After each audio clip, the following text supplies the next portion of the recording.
review Tsurezure Children episode 12, and I think I'm going to do a longer review here than I usually do, and I talk about the anime as a whole. It's a little bit, and then I might do a video talking about the anime, maybe next week or whatever. But so yeah, for this episode, first of all, episode 12, it had a soccer match, which was half the episode, right? Which was kind of very enjoyable. Definitely feel that that's Patricia, right? Definitely want to have the blonde girl more. The sporty tomboy girl is like, yeah, I beat them! Yeah, like, she's barely in that. She's the one doing the arm wrestling with Gordon and so on right there. She had very screen time in the anime.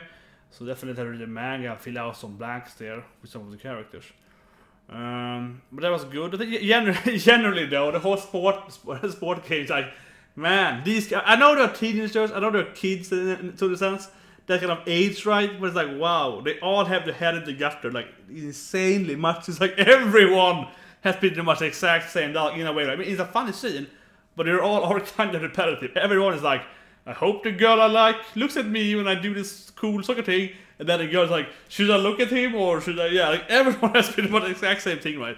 I have to try to look at the guy I like, or I have to try to get the girl to look at me, and they're also all doing it too. So it's kind of like, that's kind of the weird thing actually. One thing that was this anime as a whole with Tsurezure Children. Definitely is a lot of like, what do you call it? Like mutual love, I guess is the best word for it. In this anime, there's very little love in this anime that is one-sided, right? Like every character pretty much is like, oh, I like this this person, and how do I tell her that? And then other person, I like this guy, and they both like, you know, the same, yeah, each other, right? But he can't explain for themselves. But that couple, right, is like, he's like, should I look at her when I do some cool stuff? She's like, should I look at him? And they both like, ugh! And they both do that, and you can't get eye contact, right? So they both like each other. Then we have, of course, like one of the main couples in this episode, then Kana and Shaki. We also both like each other, but they're both like mean, kind of joking at each other and so on, like that. So it's already mutual love in this anime. That's one thing I would say. Maybe the manga has more of that, but it actually is a little surprising, right? It's, yeah, it starts out with the girl with astronomy club. She's the only one really had like, she's probably the only the character that had a more of one-sided. I know, yeah, okay, the love, whatever her name is, like the love misses her name is that the likes Katori senpai. She kind of likes him, and he's kind of like all over the place. he's like, he's got to he just flies around flamboyantly awesome, so he doesn't really respond to her feelings. He kind of knows, but not really, right? So. But that is him. He's more like a crazy guy, so it doesn't really feel like he puts in his normal relationship. But pretty much every other character, except the Astronomy Club, would say have like these are two, and two. It's not like, yeah, surprisingly enough, right? Compared to the game match that go in the season, which I assume you also watch it because it's a very good anime, and also kind of similar to the anime, right? The relationship, comedy, drama. There, everyone is like this pandemonium of confusion and misunderstanding, as Agori-chan said last week, where it's like, okay, I like this girl like this guy, he like this girl, and they do this kind of weird like penta, right, or triangle, like triangle on a triangle, right? They're playing like 4D chess, right, all of them all the time. So that's something I definitely think about in this anime, and I felt that this sport episode here in the end here definitely relates to that. And it's kind of cutesy. It's kind of a nice anime in that sense, right? I hope that's what I mean here. The anime is, yeah, it's more. There are a lot of conflicts, but the conflict is mainly between the characters always trying to tell the other one love each other or somehow try to date the other one, and it's pretty much always mutual. So it's like there's a much more lovable anime, a nice anime in a sense. Yeah, but like normally, otherwise, most animes, for example, Tsurezure, which yesterday as well, I don't reference here. But that was like, that's a lot of like, who's lying now, who's saying this, or yeah, like a triangle, but they're lying and so on, right? So here everyone is just bad at what they're doing. Everyone is just very clumsy. So I think the soccer scene again there really emphasizing that, because every scene is like, how can I make this look good for me? And the girl's like, how can I make him understand that I like him during soccer or something? So I like that guy that I don't think I've ever seen him before. Maybe I'm completely forgetting about it, but I don't think so. The orange hair guy, I don't think he's ever been in the anime before. Maybe he has some extras, but never had any lines. So I like his character because he was like this random character. He's probably in the manga more, right? But if I liked him, he's the anime Finnish guy, like the final episode. He suddenly appears, he's like, I don't have a girlfriend. Life is unfair. Yeah, he's just around here Like, haha, you couldn't look good. So I like that because he felt like a normal straight character. And I mean, like the straight guy said, right, the person that is like living in this weird fantasy world, and it's like, why is everyone acting like this? All your personalities are insane and so on, right? You have that kind of person in many comedies and so on. And he felt like that. Like he's the only guy who's like, huh, every other guy I've ever seen in anime has a woman that they are dating or not dating but try to date, right? And then vice versa, all the females has, all the girls has one guy they like and so on, right? All of that, back and forth. He was the only guy we've seen so far that doesn't have a love interest. He's the guy appearing here who's like, I'm just gonna spoil for everyone else. So I love that. I love it. It's kind of emphasized. Yeah, talking about here, everyone is just like, yeah, everyone's almost happy in love here, or like trying to be. But he's like, no. I can't get a girl. No one gets a girl. I'm just kind of running around here and being annoying. So I love when he ruined Shaka's goal. That was awesome. And then of course, please she appears then does the goal anyway, and he's like, ugh. And even Kalma is like, much better do the goal there. So that was good. That was definitely funny. And then we get to the course of two major plot lines that are building up. I guess Goda and Kamine probably has the most screen time otherwise than these two, right? Then it's Takano Sugawa and Kana Shiaki. It was a little frustrating in the end, so I have two different endings, right? It's a little frustrating in the end for sure that Sugawa doesn't get... He gets the girl, but not really. And I was like, yeah, okay, this is probably a continuation on in the manga, of course. The manga likely progress more on the beach episode that we don't get. Maybe in OEA. But yeah, like that is obvious. He's like, oh yeah, well, she kind of says this, right? He's like, I don't want to go to the beach without you. And he's like, okay, I have to get a swimsuit down. And then of course they kind of like, yeah, confirms they like each other, but they don't actually start dating and so on. So that's frustrating to see that. I wish they did that. And all that thing said, okay, whatever, they didn't date each other. So that kind of thing, right? So still happy to see that she's somewhat honest. And I did like the whole setup of it. All her friends like, but you have to go there. He's coming. He's like, I don't know. And then her friend's like, I'm gonna leave now. It's like, and she stands on the outside and like waiting for them to do it. Like, yes, it happened. I was like, yeah, that was very sweet. So I like that. Otherwise, I wouldn't say it was that fantastic for a scene, even though they're my favorite characters, because yeah, frustrating of course, but mainly like it wasn't that funny or so on. It was kind of sweet. Right? Yeah, I mean, I'm not saying it was bad. It was like, yeah, it was kind of sweet. She just kind of admitted that she likes him, but not like loved him. It's like, I like you, but I maybe don't love you. Like, okay, and then you just like, okay, move on. So it could have been funnier and so on. I don't know. It was just kind of like, yeah, kind of like half, kind of concluding it, kind of, yeah. I think the other part was better with Kana and Shiaki. They had more comedy in it. Generally, when she was screaming for me at the soccer field, right? And she's like, "Come on, you can do it, you idiot! Stop being a loser, impress me!" and so on. I love that whole thing. And he waits for her there, and he's like, "Yeah, you hate me!" and like, so I think there was a little funnier, and it felt more emotional and so on, generally. And the end conclusion though was pretty funny there. She is like, "Oh, are you gonna turn out? Are you gonna dump me now?" I was like, "I have to dump you." So I then again questioned. He was like, "I'm gonna turn you down 100 times until I say yes." And then the question is like, "Okay, I'm over with you. Do you want to go out again?" "Yes." Like, yeah, that didn't really like allow me to play. Like, I was like, "I'm gonna say no 100 times." "Okay, no, yes." I was like, that did not really work for her. She couldn't really hold to that promise. So I like that a lot. And of course, the whole backstory here again there and so on. No, but generally, that was a funny... That was a pretty good, satisfying end with them there. Fighting through the episode and then concluding it. So anyway, that kind of episode, right? Just quickly, I want to say a few words here about the anime. As I said, generally, I mean, I talked about the episode earlier. And, yeah. I might maybe do a video about this when I show the clips and so on, probably. But it's like, hey, I want to use the live reaction fresh out of my mind, live reviewing what was good, what was not good. Of course, in this episode, we see the character I don't like. I think that's the biggest issue with the anime. and the mangas. But I read the first volume of the manga, or whatever, like the first part of the manga before I watched the anime, which I did for all the animes pretty much this whole season, to see which I want to pick up, which I'm interested in, which I want to give a chance, and so on. Right? So, for example, Nana Basaru, the questionnaire anime, I was like, in a manga form, it was way better. Right? So I was like, maybe it's a good. It's like, not a good anime, in my opinion. So this time I looked out, and one thing, of course, that I felt already reading the manga in the first volume, and that is something I said again here then, sorry being repetitive here, but that's the quality of different characters, right, and the pairings. Not the character itself, but like the combination of people involved in the relationship. For example, the Immortal-san appears there very briefly at sort of feeling, he's like, you can do it, Onishan! And we see his girlfriend like behind him, like, you go, sweetie! It's like that's really fun, right? So, those kind of, that's very important, and that's obviously the biggest in this anime. And of course, that is me being biased, like, oh, I don't like this guy called Yameme or whatever, I don't like that character.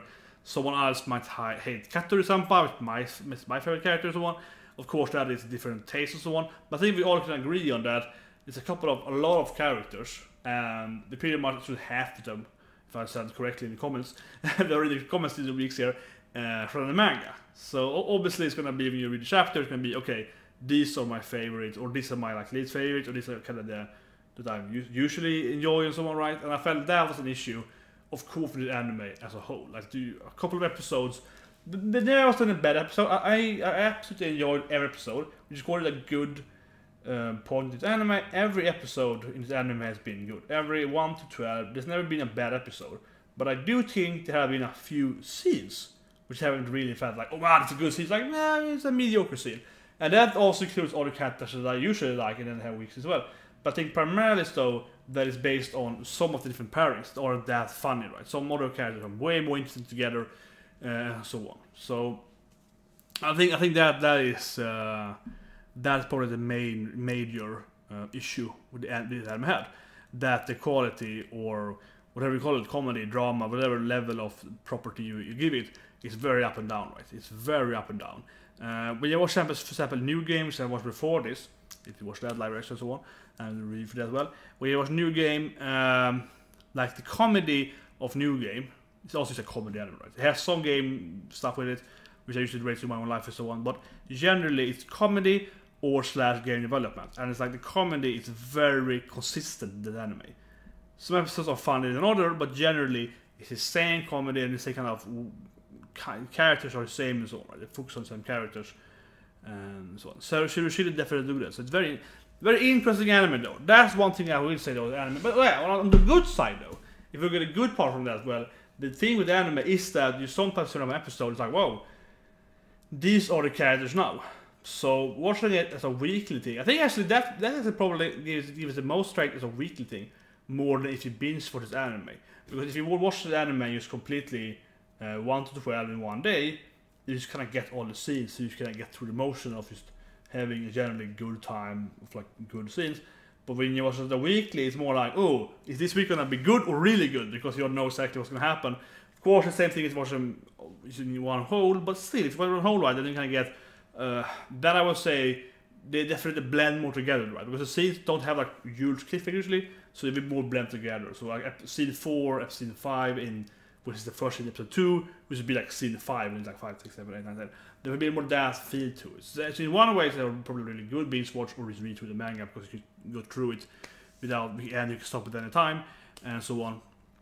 But as a weekly thing, you have to say that's a pretty good and bad, right? Like sometimes you're very surprised and you truly enjoy it. Some other times it's like, oh yeah, this is like my 3 least favorite couples all the same episode. You kind of like, it's still funny, but it's like, this episode wasn't very good compared to the other episodes.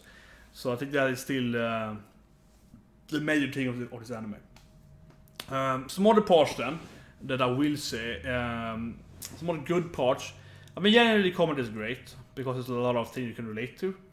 I think the comedy in Tsurezure Children is one of the things I really enjoy, because it's slice of life. And that's an anime genre that I think has been definitely like dropping generally over these last years, probably more than these last years, but I think it was more slice of life when I was growing up, And I'm saying like growing up with it. But yeah, but still like 10 years ago. I'm talking about like Asumanga Dayo and stuff, like Star Wars 2007. So yeah, so I'm talking like 10 years ago. So like still, yeah, pretty far away when I was still in when I personally was in high school. So yeah, I'm talking way back, right? So then you had more of those animes. At least this is my experience. Well, it also could be because during that time I still had like watched every anime, so I could pick the animes I wanted, so to speak, and I would then go to forums and talk to friends and so on and find out, okay, what is these animes and these genres that I want to watch. But I think it's more like people get like in game worlds, weird monster girl anime that isn't nearly good as Monster Musume and so on, yokai and stuff like that. More like that. So a lot of it feels like that's something that's really big nowadays, or it's like anime based on like iOS games, Android games, and so on. Yeah, those kind of things. I think it's like 4 of those next season or 5 or something, and so on. And so I'm biased there, but I always loved Slice of Life anime because Slice of Life anime, because Japanese media is usually, obviously I'm biased here, I think it's much better than most Western media. Not always, but generally, because they're better at like creating characters that are both funny, badass, every kind of attribute you want. I think anime emphasizes better, and so on. So it's like comedy. It's like if you watch a really good video from Nostalgia Critic who talks about Bugs Bunny compared to Seinfeld, the Looney Tunes Bugs Bunny series was a few years ago, which is a really good show by the way, and it's like a really good anime cartoon then because it's like Seinfeld. But it's even better because you can do stuff you cannot do in real life. So you can emphasize stuff, you can extreme stuff upright. But otherwise, it's a very simple kind of comedy. Slice of Life then, by the way. So yeah, so I think anime is generally better, right? And Slice of Life then, as these animes, I think it's kind of a really interesting genre because basically this is nothing. Here they can't be like dragons, it can't be magic, it can't be. It's Slice of Life. It has to be in real life. But it's relatable, but the characters can still be their personalities can still shine more. You have the movie stuff, you have their stuff and so on, which is more portrayed in anime. So you can have that, but it's still Slice of Life. So it's very relatable. It can be very comedic. So that's why I like Tsurezure Children, because you watch it right, you can feel that okay, like I have been here. Like that's a good thing with Tsurezure Children though. That the characters, they do have the different personalities and the different kind of issues to have. And they're all to the extreme, but I would bet, this is my opinion, but like I would say that most people have been in like every pairings situation every now and then in life, right? Like, yeah, to a lesser degree probably, because they're all like the extreme version of I can't text my girlfriend, how much should I write them? But that's something you likely have experienced if you aren't like 11. So then, no, but like if you live the life for a little bit, you likely have experienced and sitting at something, at playing a game with someone you like or something, right? You're like, Sam, should I write to her? Like, I have to write something that's like kind of funny, but not too funny. Yeah, like for example, then that's something. I play a lot of games, right? So, of course, you met people playing a variety of games, and that's a classic thing there. Where you're like, what should I write to her now? Because I like her, and I want to ask her out, but I can't write something that is like too funny. It can't be like too much, flirting. It has to be like a little lusted. But it can't be boring, so they don't want to go out with me because I feel like I'm boring. I have to write something that's like just in the middle here. Yeah, so it has to be enough fun. It's like, yeah, interesting guy. I want to talk to him. I want to go out with him tomorrow, like something like that. If you know in real life, then I mean, give it the context here. You know who she's in real life, right? And it's like, yes, I want to do that, but it can't be too fun. It's just too pushy or too creepy. So you're like that. That's something at least you kind of like. They're definitely relatable. It's like, oh yeah, right now. How should I phrase this thing? And of course, the whole Shakikana part, the whole like Sundere angry at your the person you like, kind of hard to get. There's a special day in Swedish, which is kärlek börjar alltid med bråk, which means love always starts with fighting, something like that. So it's a very classic idiom in Swedish, where it means that if two basically they're bickering a lot in school, right? Two high school students are bickering a lot. It means they actually like each other. It's a very classic Swedish idiom, which you hear a lot when you grew up and so on. People will say that. And that's something for example we can see with them. We can see with that girl. That hasn't been shown for like 10 episodes. We can see with that astronomy guy, right? And his next door girl there in the oldest fight.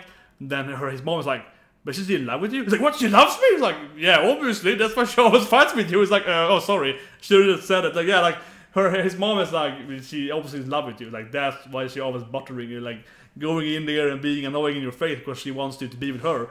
Duh. It's like, come on, son. Like, we have no feeling for girls. Like, yeah, like, come on. That's something I absolutely also can relate to, because I'm different. I'm a trickster kind of character, of course, the personality. So obviously, that's my memo. No, but like, my memo is Tsurezure Senpai. If I would give myself one character, I would be I'm Tsurezure Senpai. I'm the flamboyant guy dancing around in school and so on, doing weird stuff all the time. I need to forget everyone else, and I'm doing like math like this, and it works. Yeah, exactly like me. It works. Perfect. No, but I think that's a really good point here with Tsurezure Children, is that, as I mentioned here, you can definitely relate to the different pairings at a lesser degree, but then they really extrapolate it right, and they make it as an anime, so they even go more extreme. But generally, you feel like, yeah, that happened to me, or that happened to me, but obviously less comedic, or that's something I've been relating to. There's a very strong side here of Tsurezure Children, where other sorts of life anime, or like actually anime, is more like, oh yeah, okay, they have this, like, I can't really relate to this because this character isn't close to me. That is something that also is, like, that also causes, or reason I would say, Tsurezure Children also is a downside though, again though, because some characters you don't really like, and I would say that because the characters are so extreme in the behavior, like it's supposed to be like the worst behavior you can be in this kind of whatever self-loathing, then the character for me is because of irritating, because I hate but I am that myself, which I rarely am that, because I hate being in that mindset, right? And I see this character being like the extreme version of that, I'm like, oh god, or irritating character, yeah, like obviously that is like, that's extra annoying and I think so. It's also it's a negative for it, but not as much so. But I would say that also is a reason, because you see something you don't like, and they really hammer on that thing, right? So you're like, oh come on, yeah, I don't like this. So more than good part, I think that's mainly to doing our sections of life, and it's just relatable to everyone, and the scenes are great altogether. I think the anime has generally been very surprisingly good. I'll say it's second funniest anime this season. Only Gamers, I would say, is funnier. Gamer is ridiculously funny. If you're watching that, I recommend watching that absolutely. It's super funny though. You don't have to like games either, because Gamers is like, it tricks you into being a gaming anime. Episode 1 and 2. Then it's like, nope, nothing to do with games. Sorry, use relationship, but it's very stuck in the comedy. So yeah. Oh yeah. Someone posted with Tsurezure Children. I don't want to rank chapters, stuff like that. I can say that's still, yeah, okay, one thing I said. The best scene though still is, for me, is absolutely the first time we see Kana and Shaki, episode 3, right? That is still the best scene though. We can definitely talk about that. A couple of good and best scenes. That's the best scene, and when they are going out, like they've been doing it for a year, the comedy do it, right? And everyone is like, Kana, why haven't you kissed your boyfriend yet? He's like, oh, I don't know, I'm trying to seduce him and this doesn't work and so on, and they confronts him. It's like, why did you ever kiss me? I was like, what, kiss you? We weren't even dating. He's like, we've been dating for a year! That's still the best scene. Absolutely the best scene I think in this anime. The whole scene. It's like, what? It's like, we were dating? That is still blowing my mind. I love that scene. Never forget that. That's the scene I can remember the rest of my life. Is loving that thing. We've been dating for a year. I didn't know. Yeah, what? We are? Like, yeah, that scene is amazing. My second favorite scene is probably episode 1 actually, where the first time we see Takano and Sugaya on the bus, where he's like keep telling her, oh, I like you. It's like, okay, you're just being nice to me. No, I do like you. It's like, and we see first, like, I have to have courage. I have to like tell her that I that I like her, right? And he tells her that I like you to the girl he's down with. But he's like, heh, very funny. Yeah, it's like you just have to believe him. And then we see him afterward on the bus. It's like this despair. It's like crunching on the ground and like, no, why? That scene is still fantastic. And it's also something that I think is very relatable to probably. The other one is ridiculously funny, but that thing I think is relatable. Do you say something to someone, it's like, except super, you keep up with negative episodes, usually positive, and they're like, you don't believe you because it's like so nice to them. And you're like, no, I'm serious. I do like you. It's like, yeah, right. It's like, yeah, or like, no, I like this movie. Yeah, right, you're saying that. Whatever I said. I'm trying to be nice to them, and they're like, yeah, I don't believe you. It's like, come on. Oh, God. That is probably top 3 then. So the third three, I would say, lastly here then. in the video is when Imoto-san is reading the phone. That is hilarious too. Her first scene is great too, but second scene I think is really funny when she's texting with her. And she's like, oh, but my baby! Oh, we did it the first time! It's like, did it? Oh, the kiss yesterday? Oh, I'm gonna say that her lip tastes bad. It was like, kissing? We did it here again, talking about this thing. What? Yeah, that scene is fantastic. Oh, it's Hotaru-chan! Oh, I'm gonna have some fun with her! I mean, she's an awesome mean big sister character. Right? Oh, I just love that. So anyways, hope you enjoyed this. See you guys for next season. I'm gonna watch a few anime next season, like Yomo. Yeah, that's going to be the most interesting I think next week. So anyway, have a great day.